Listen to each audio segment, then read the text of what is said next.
આવતો નથી પણ અત્યારે ફોન હશે જો બહાર નહીં કરો લાઈટ શરૂ નહીં કરો અત્યારે રાતના 12 વાગે ને કાલ રાતના 12 વાગે જો ડિસ્પ્લે ફૂટી જાય તો મને કેવા નો પછી આવતા આ બની ગયેલા દાખલા છે એટલે તમને કહું છું હાલો ભાઈ બહેનો જેટલા ભાઈ ફોન એટલા નો હોય ઉસાદ કરી નાખો મેળવી તોય માની લેજો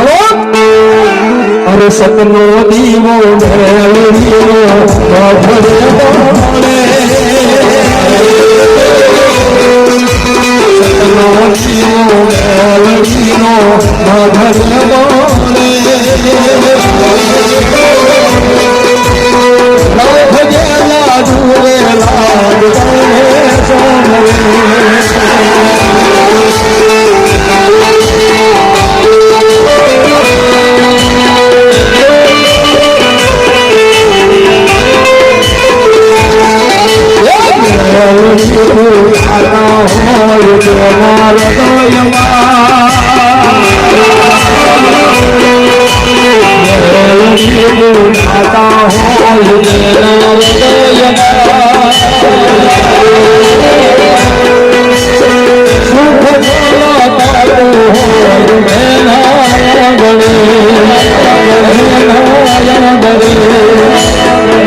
લખજો લેખ મેલડી લખજો